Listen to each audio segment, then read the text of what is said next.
international sanctions. Pyongyang described this one as the fifth and biggest test so far.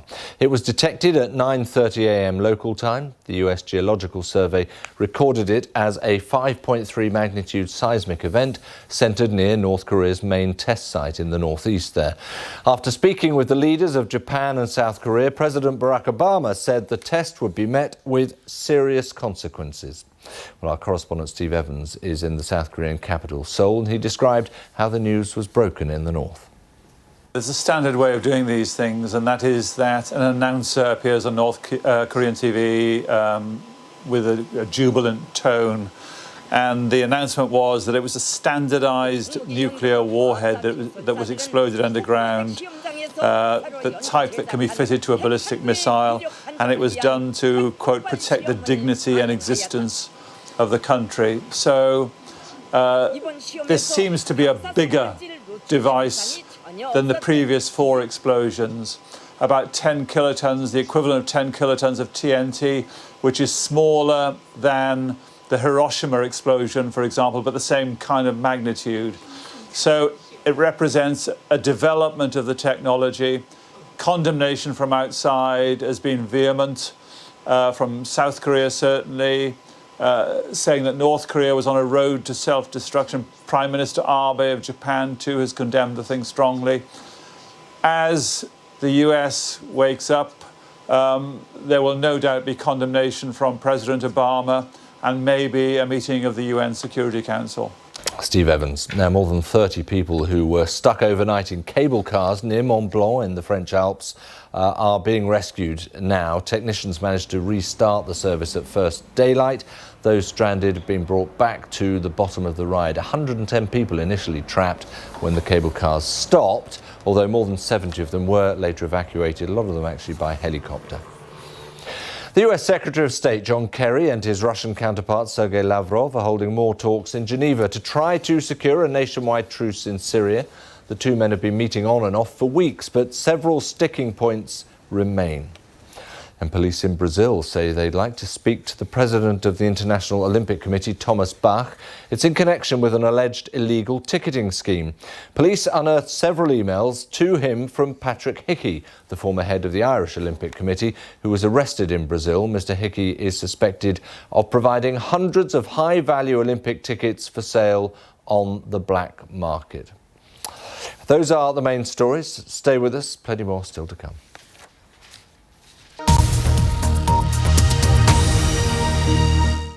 Now on BBC World News, how the ocean can help predict meteorological phenomenon. Some flashing images in Weather World.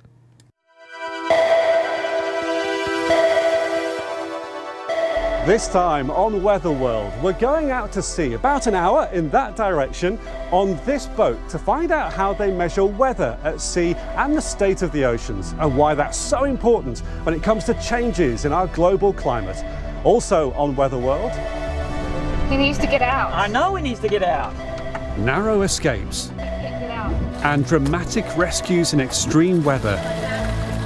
Flood, fire and destruction as record heat sweeps the globe. Deadly lightning in Europe. Sarah Keith Lucas looks at the storms and the science behind them. They brought several violent lightning strikes to cities including Paris, where there was at least one fatality and many other people were injured, including several children. Plus, inside the Wave Factory, revealing the project to harness the energy from stormier seas. Oh my word, if this was a real world situation, I would not be enjoying this one bit. And caught in a virtual storm, I'll have a go at steering a ship to safer water.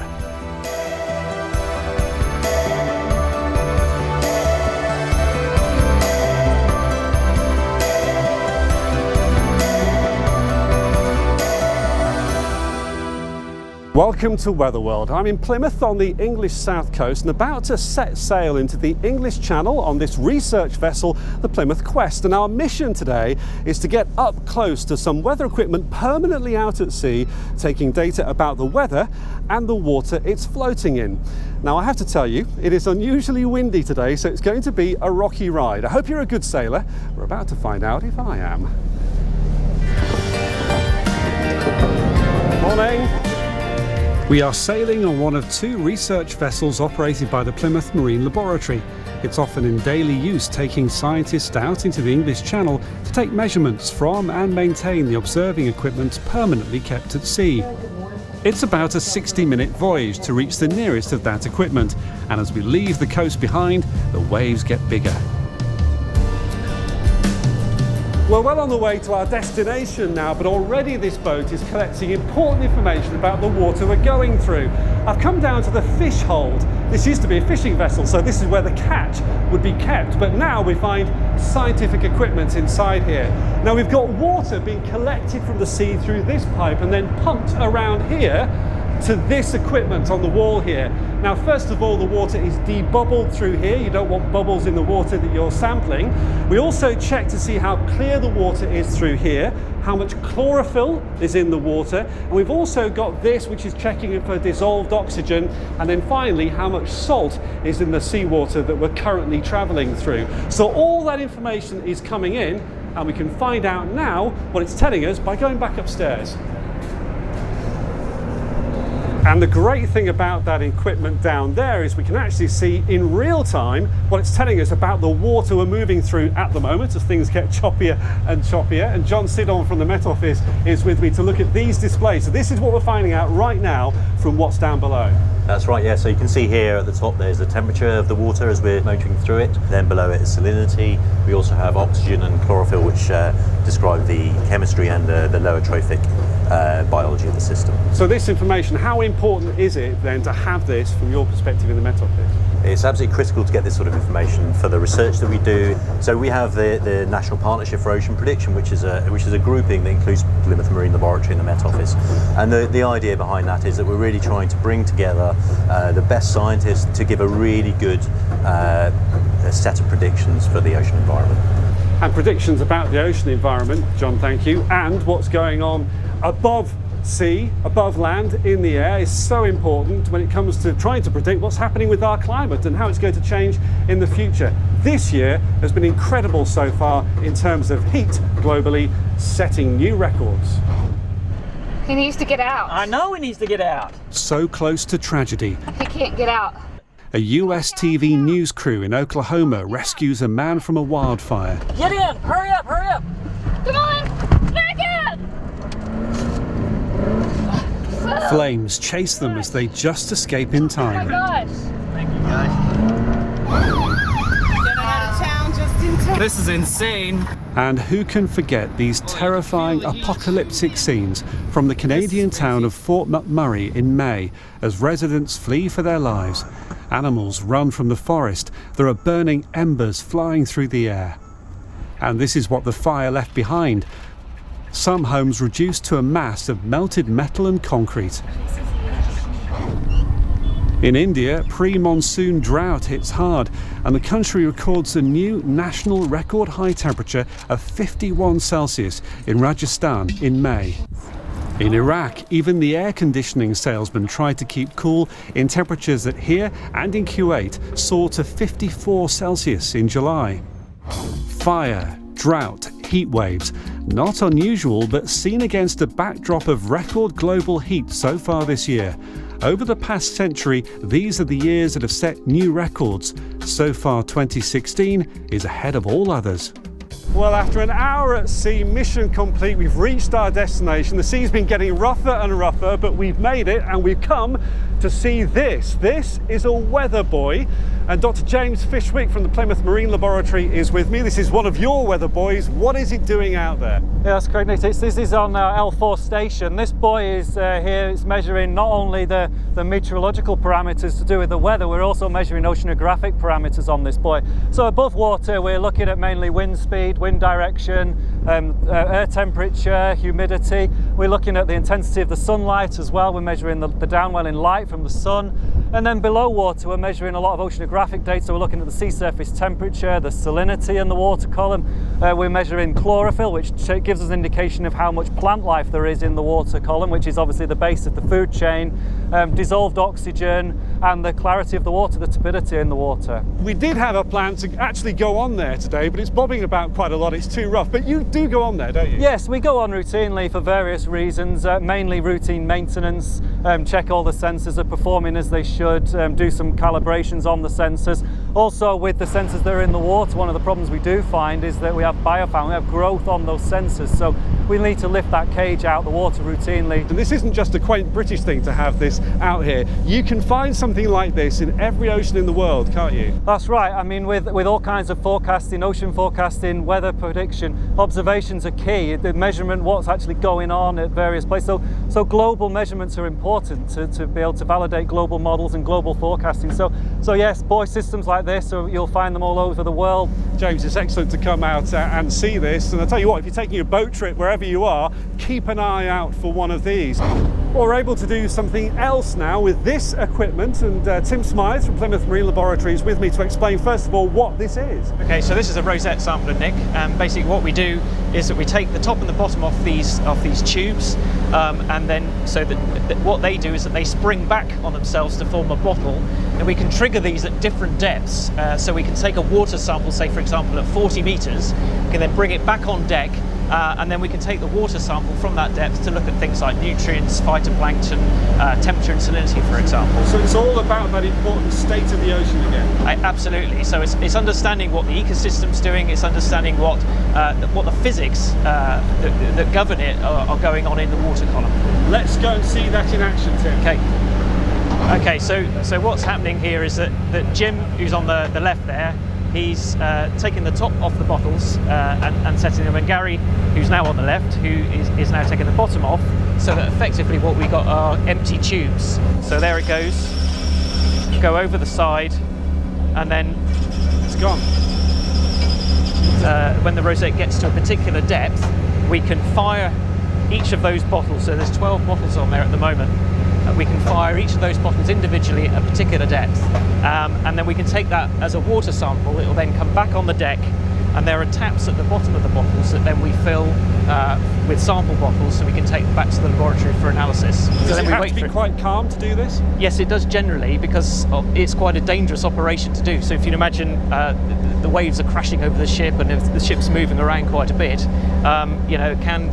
once you've filled it up with water, we've got several tons of water there, so it can be very hazardous. Oh, we can see it again. With the sampling done, it's time to head back to harbour. Our mission complete. But there's more to come from Plymouth, this time on land, later. Now to the USA, where Dan Holly has been storm chasing in Tornado Alley. We're in Kansas, this is tornado number 3. Look at the dust that is kicking up. Wow. The United States are familiar with tornadoes.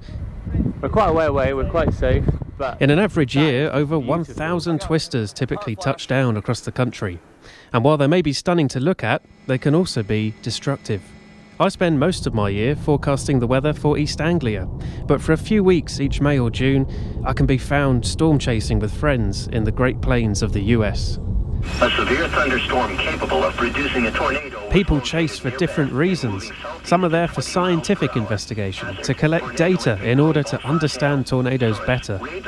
Others work for local media or the National Weather Service, reporting back vital information about a tornado to help the public stay safe and informed. And then there are many others like me who have a strong interest in the weather and are there to experience firsthand the true power of Mother Nature. This year we covered nearly 6,000 miles of road in just 14 days. Our first chase day took us to Kansas with a stunning supercell near the town of Leota. This storm produced 2 brief tornadoes, there and gone in 10 seconds. 3 days later, and the city of Dodge City, Kansas narrowly avoided being hit by several tornadoes produced by the same supercell. Still to come on Weather World. You gotta get out. What can I do? Swim! Caught in the storm, flash floods and dramatic rescues. My car is under.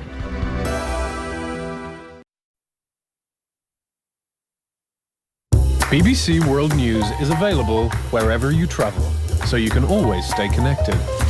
Our live TV news channel and text feeds keep you in touch on the ground or at 30,000 feet. Our documentaries can transport you to the rainforest wherever you're staying. And even in the middle of the ocean, you can keep up with the latest trends in technology. Wherever you're going, BBC World News travels with you. Available in hotels, airports, planes and cruise ships. It's been hailed as an African success story. And as Botswana gets ready to celebrate 50 years of independence, the travel show goes on safari. I've never been in this situation before. Wildlife roaming free. Meet some of the continent's oldest inhabitants and some of its newest. Now that calf is born in Botswana. So that in itself is success. The Travel Show, part of Botswana Direct on BBC World News.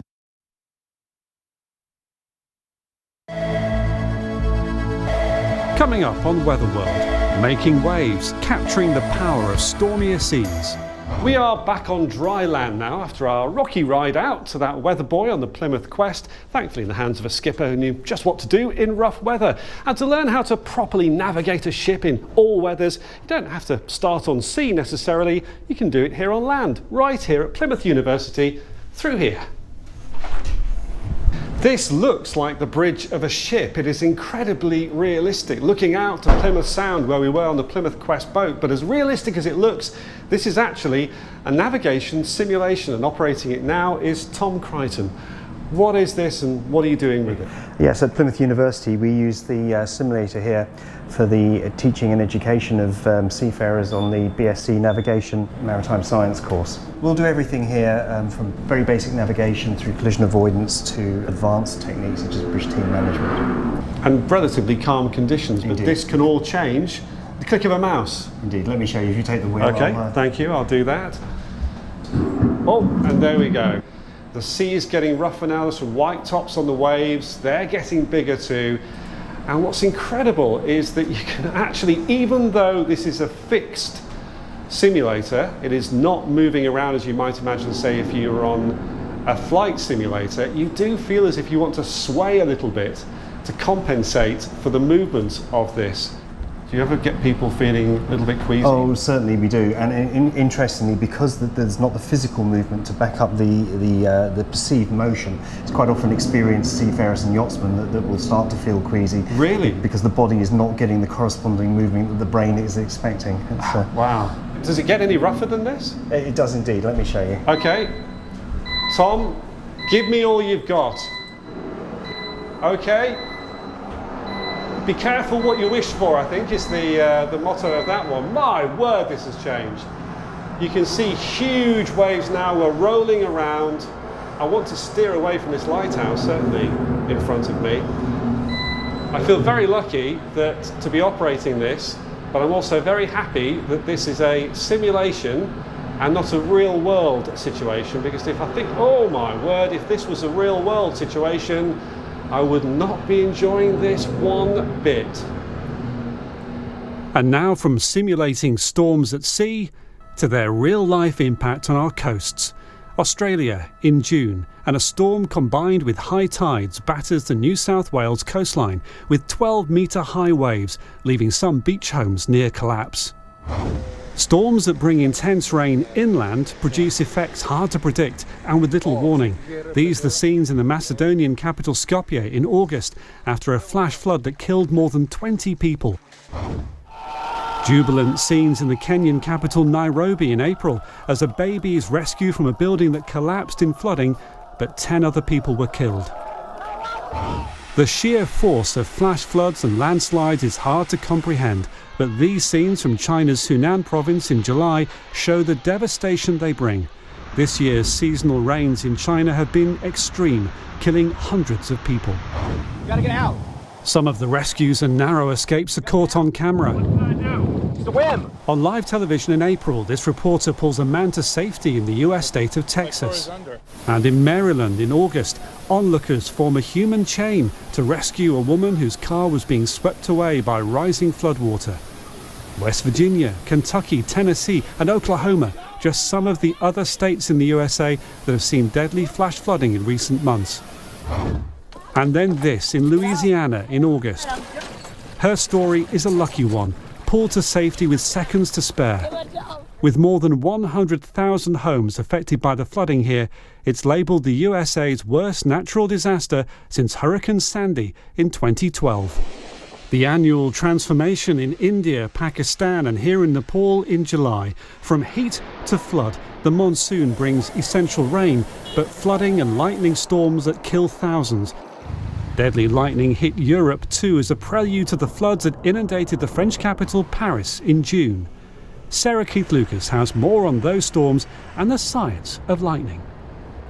So here I am on top of the roof of BBC Broadcasting House, up above the headquarters of the BBC Weather Centre. And today there are no thunderclouds in the sky, but just a few months ago we had some intense storms across central and northern parts of Europe. They brought several violent lightning strikes to cities including Paris, where there was at least one fatality and many other people were injured, including several children. This bank in Paris turned into a temporary first aid centre for emergency services. The lightning struck as 3 adults and 8 children who were at a birthday party in the park took shelter under a tree. Meanwhile, in Poland, a man descending a mountain was killed, and in Germany, more than 30 people were taken to hospital when lightning struck at the end of a children's football match. We have no way of recording just how many lightning strikes reached the ground, but what we can record is the total number of lightning flashes. In this instance, there was over 17,000 flashes of lightning in just 1 hour across northern Europe. So let's take a look at the science now of how thunderstorms form. And thunderstorms are more common during the summer months when we have longer days, more sunshine and hence more energy in the atmosphere. Now initially the air close to the ground surface gets warmed up. That air then rises and it will continue to rise as long as it's warmer than the air surrounding it. As the air rises, it cools, condenses and forms into a cloud. If conditions are right, the cloud continues to build and build into a cumulonimbus cloud, typically up to a height of around 25,000 feet. And it's these massive, violent clouds that give us thunder and lightning. Within the cumulonimbus clouds, we get updrafts and downdrafts of air. Now, the updrafts carry water droplets high into the top of the cloud where it's very cold. They then freeze into ice crystals or hail. If we zoom into the cloud now to see what's going on, those ice particles move around and bump into each other.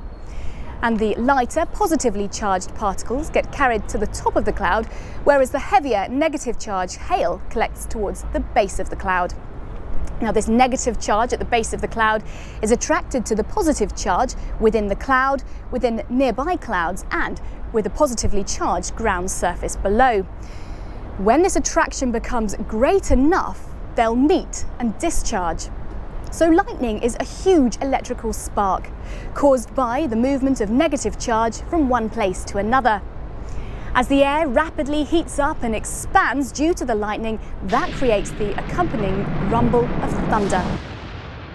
So joining me now to tell us a bit more about these thunderstorms is Chloe Moore from the Royal Meteorological Society. Welcome along, Chloe. Thank you. We've heard that at least one person died in France and several others were injured in Germany. Now, is this unusual? The episode we saw there occurred during the weekend, and this meant many more people were outdoors and much more at risk of being struck by lightning. Interestingly, the case in Germany was a case of bolt from the blue lightning, and this meant there were clear skies, no dark ominous clouds, and the lightning strike had travelled about 25 miles from its source, and therefore people were caught by surprise, and this is why we saw so many injuries in Germany. And just tell us lastly, Chloe, if you do find yourself out there stuck in a thunderstorm, have you got any advice about how to reduce your risk of getting struck by lightning? If you're in a wide open space, you need to be seeking shelter, whether that's inside a building or inside a vehicle. If you can't find shelter, the best advice is to make yourself low on the ground and tuck your head in and reduce your height. Thank you so much for joining us, Chloe. So as summer rolls over to autumn in the Northern Hemisphere, we should be getting out of the season of these huge, intense thunderstorms, whereas towards the Southern Hemisphere, thunderstorm season is just about to kick off. Severe weather is of course best avoided, but what if you can harness the power of a storm and turn it to your advantage? Well, that's exactly what they can do here. Welcome to Plymouth University's Coast Laboratory and Wave Generator. They make waves here. These paddles can produce any sort of waveform and generate any sea state, recreating the conditions at sea. But in this accurate, scaled-down environment, they can run controlled experiments to understand the interaction between the sea and our coasts. A new invention is being tested here now, the WaveCat. This would float off the coast with waves overtopping its two arms and the water being collected in the arms and then drained through turbines to generate electricity.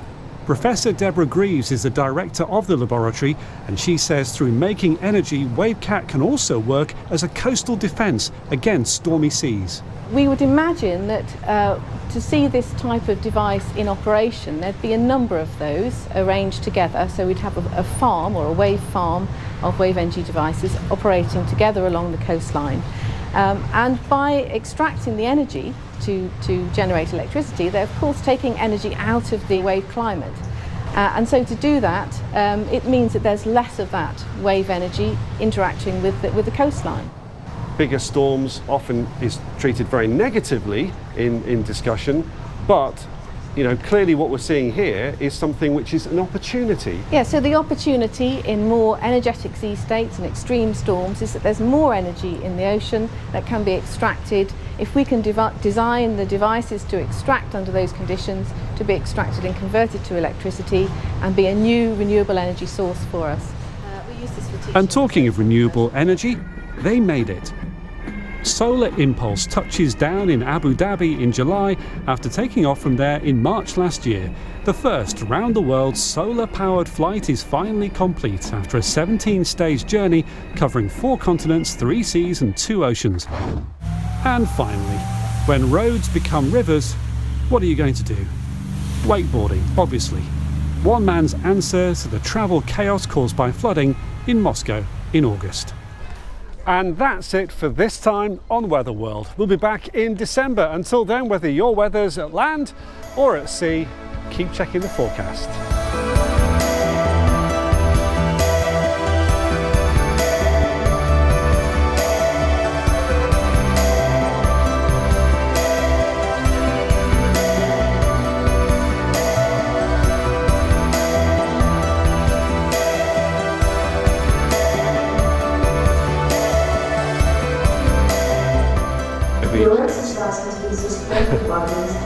We ran aground again, Justin.